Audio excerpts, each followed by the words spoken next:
The morning loop, it starts right now. Preston, do you actually think Frankie and Tommy are ever leaving that Caribbean dock? Man, at this point, I'm not sure they even want to. They turned being stranded into a full-time segment. Serious question. Did Keith ever budget an actual rescue for Frankie and Tommy, or did he just line item pretzels and sunscreen? Keith, you know we love you, but those boys need a boat, not another snack line on the spreadsheet. You realize somewhere Frankie is saying, we work on a tropical dock, those suckers are trapped in the lab. Yeah, except our Wi-Fi works. Honestly, I think Frankie and Tommy are just waiting for us to crack so they can say, welcome to our island edition. Joke's on them. Keith will spin this into a franchise. Until Frankie and Tommy figure out how to leave the dock, fellas, you're stuck with us here in the lab. So grab your coffee, send a prayer to the Island Boys Rescue Fund, and let's get to work this morning.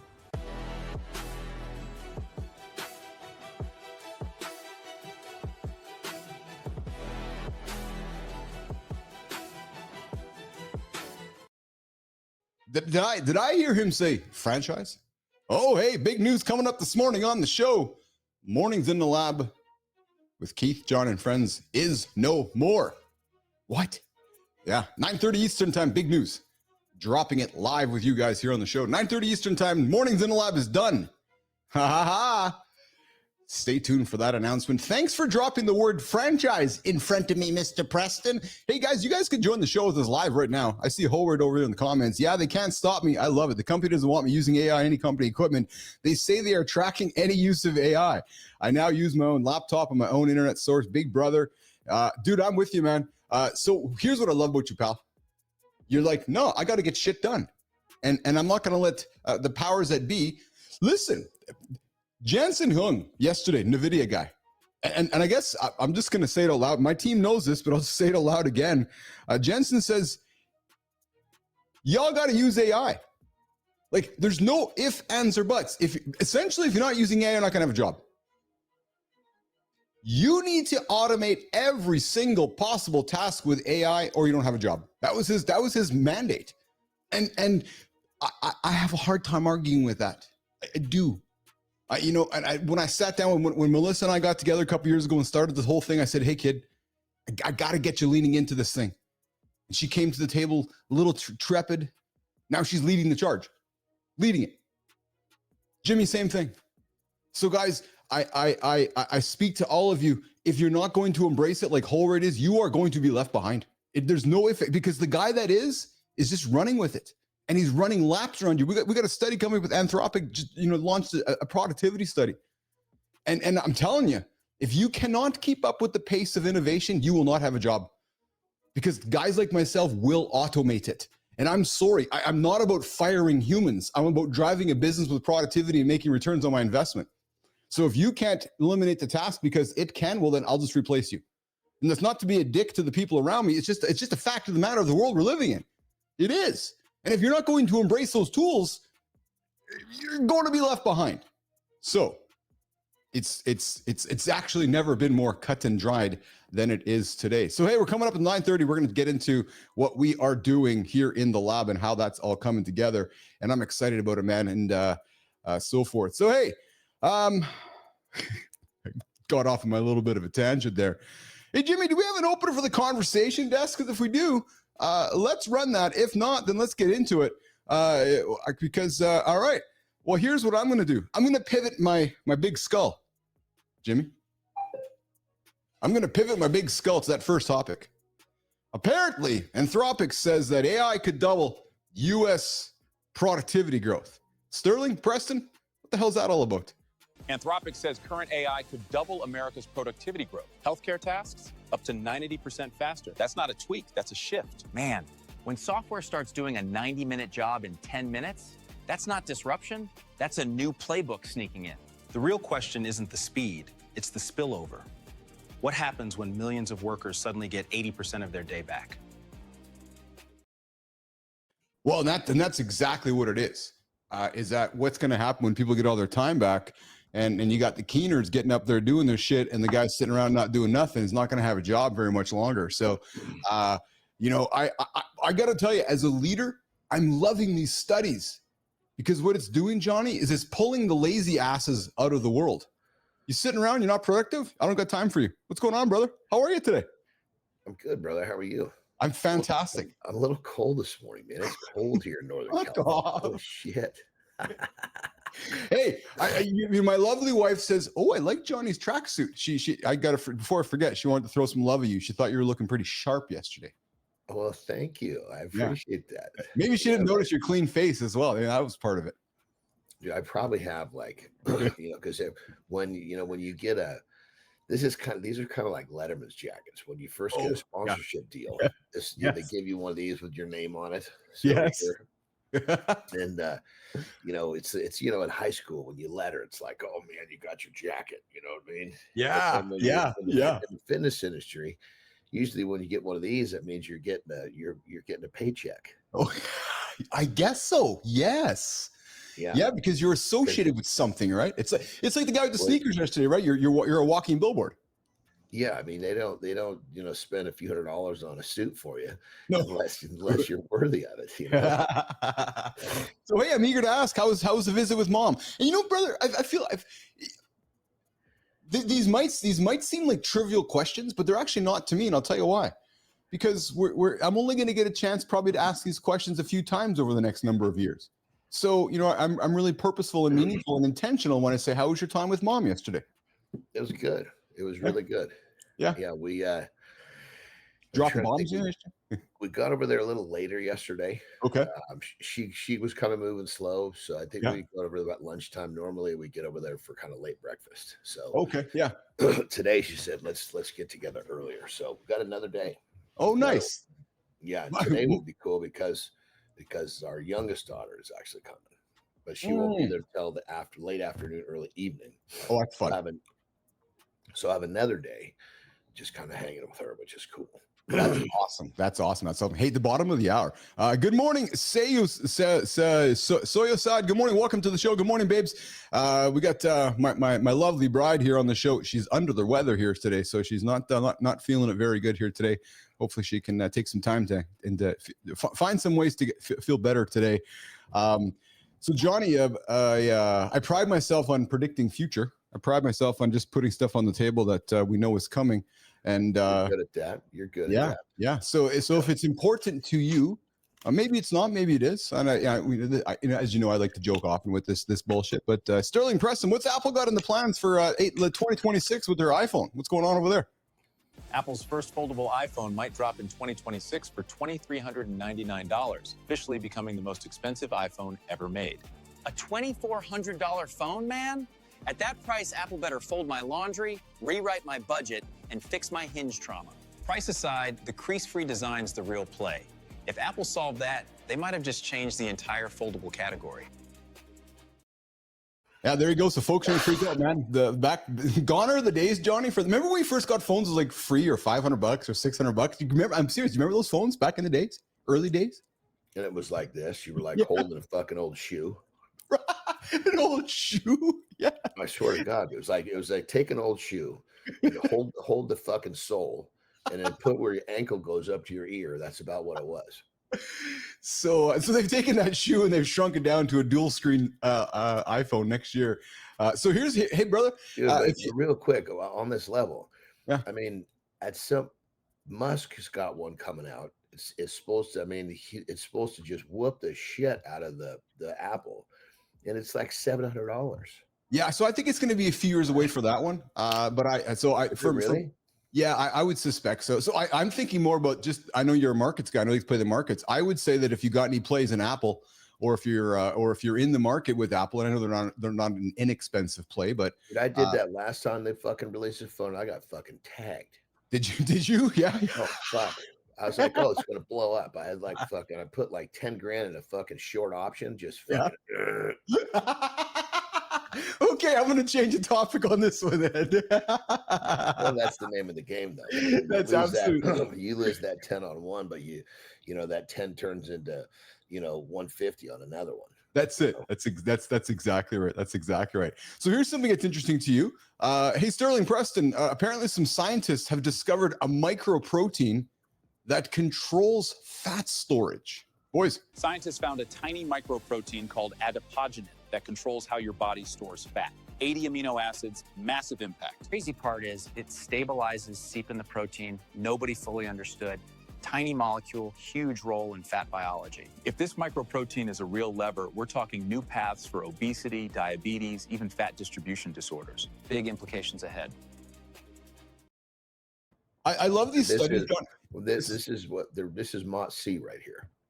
Say that again. Mott C. Oh, tell me. So Mito, well, I don't know if this is what they're talking about. Yeah. We already have a peptide in our bodies. Okay. The one that you can actually get and put in to speed up or to increase that message called Mott C. Okay. Basically teaches the body to use fat rather than store fat.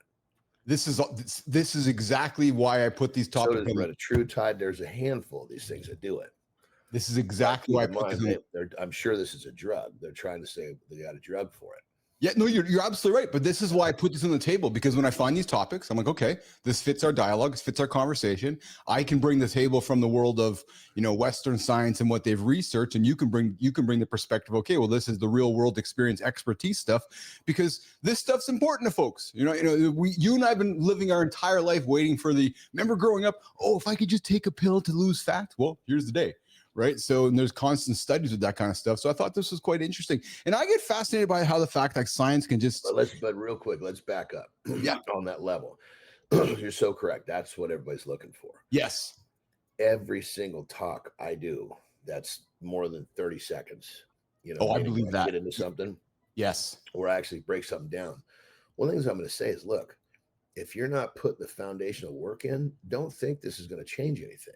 Well, that 100%. And we had that conversation with that fellow on the show last week who Tejeda lost 100 pounds and he was quite proud of that. We were quite proud of his transformation. And one thing, if you remember, bothered him, John, was that he one of the things he did not like about the industry right now is that it maybe didn't teach shortcuts. So, we still know we got to put the work in to well, it's like the guy that gets bothered by testosterone. Yeah, exactly. Yes. These are tools. Yes. And these tools work great if you understand how to use them. But, it's like you still have to do the basic shit or the tools don't work. It's like if you don't sharpen the blade on your saw, you might as well be rubbing two fucking sticks together. Yeah. Well, that's just it. Well, it's interesting, Johnny, because what humans may or may not know about certain things. For example, I was listening to a conversation yesterday about an athlete here in Canada who was tagged a couple years back with he missed a test, right? And he took the responsibility. He got cracked on a PED test. Yeah, but yes and no, because he was in the middle of some off-season a rehab. Him and his wife, I'm going to put this in air quotes. You can read between the lines. Him and his wife trying to have baby. So working on his biology, as you know what I'm saying. So he's trying to help his biology out, I guess, so to speak, right? So while he was trying to help his biology out, he may have been consuming some products that may set some of the testing lines in a different direction. And whether he was being nefarious or not, it's just not my point. My point is that humans that perhaps are uneducated would jump to a rapid decision, and then obviously judgment is immediately made. That's all that I'm saying. You know exactly what I mean. Like, it's just because we judge and we don't know the circumstances, right?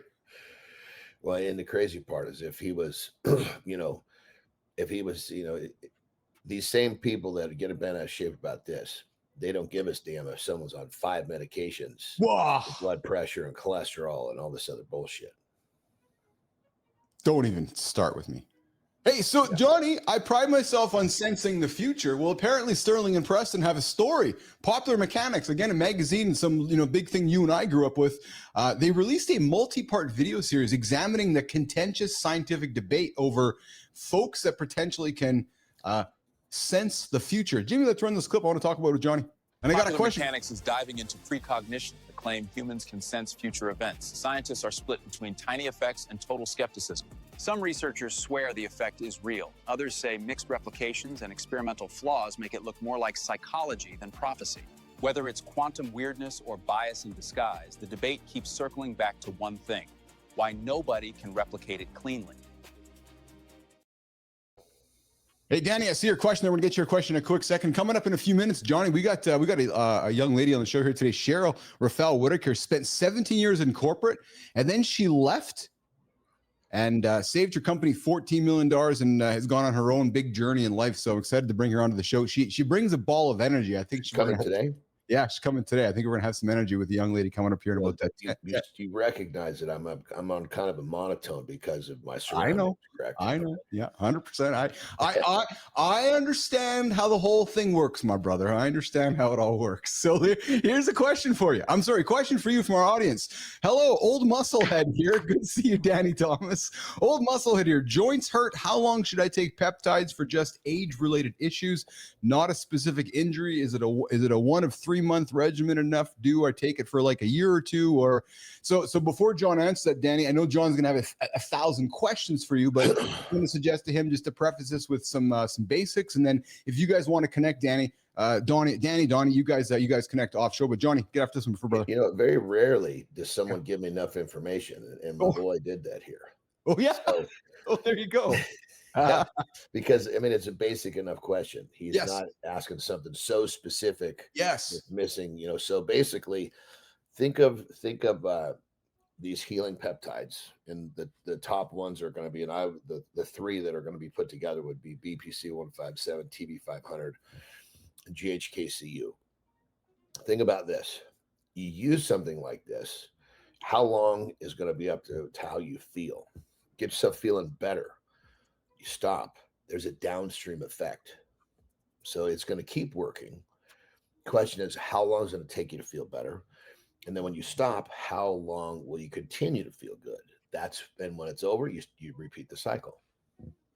So interesting. So you look very specific to you.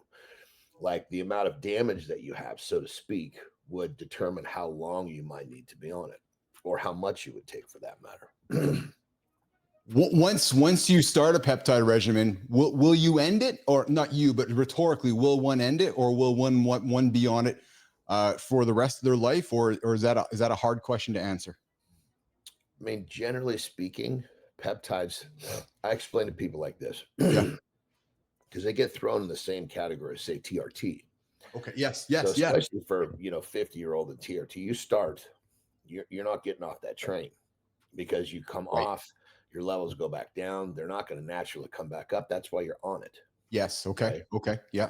So peptides is like, it's a different platform, so to speak. Think of peptides as like, let's just say your house is wood burning, right? And you need firewood, right? So the truck comes and dumps all the fucking these logs off at your house. Yeah. You pull the axe out of the shed, you chop the fucking wood. When the wood's chopped, it is done, you put the axe away. When you burn all the wood, another truck shows up, you pull the fucking axe back out of the fucking shed, you chop it again. So you can start and stop at will. So it's like a tool. Peptide is more of you use the tool till the job is done, you put it back in the shed. Oh, gotcha. When you need to do it again, you pull it back out of the shed. Simple as that, really. Yeah, does that make sense? So it's a very different. It's a different platform. It's a different philosophy, different technique altogether. TRT is, it's TRT is not really fixing a problem. It's basically just, getting you back to where you should be, as to where a peptide actually fixes a problem, and then little by little the problem will come back. That makes sense. Yeah, absolutely. Yeah, interesting. I hope that helps you out there, Danny Thomas. Say aside, we are talking about right now we're talking peptides. We're talking the future, and I got something for you, Johnny. Johnny has a couple dogs. I got a couple dogs. Those of you that have a golden retriever, Sterling Preston. Let's get into this chat about how humans share behavior genes. Yeah, with golden retrievers, they were one and the same. What's going on with that, there, boys? Cambridge researchers found 12 genes shaping golden retriever behavior also influence human personality and mental health. Shared roots across species, man. Genes tied to aggression, fear, even trainability in Goldens are linked to intelligence and emotional traits in people. That's a crazy crossover. If these genes shape stress, intelligence, and sensitivity in both species, that's a whole new angle on behavior and emotional health. This was interesting to me, Johnny. So basically, they analyzed 1,300 golden retrievers, and they identified 12 genes that essentially influence humans and golden retrievers. And I found this funny because anybody I know owns a golden retriever talks about how they are so similar to their dog. And, and then I know you're like your dog, I'm like my dogs, but dude, for the first time ever, dogs and humans have some genetic links between the two species, man. That's pretty fascinating, actually. It's quite fascinating. Yeah, I mean, we're figuring more and more as we move forward. It's pretty crazy. Yes. You know what I Yep. mean? Absolutely. Absolutely.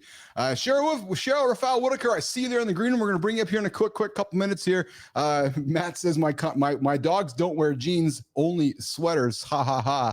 And Sayoside says same, but I only have black mouth curs. I don't know what you mean there, Sayoside. Beholder, good to have you there. Spartacus, good to have you on the show here this morning.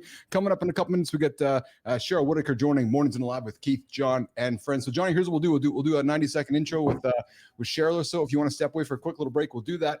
But Jimmy, let's do that. Let's bring in our first guest to this morning, our only guest this morning on Mornings in the Lab with Keith, Jon, and friends. Sophia, I heard you've been working hard at working on this intro for Sheryl. So let's get that one running and let's get it rocking and rolling. Let's do it. Check it out, baby. Let's check it out.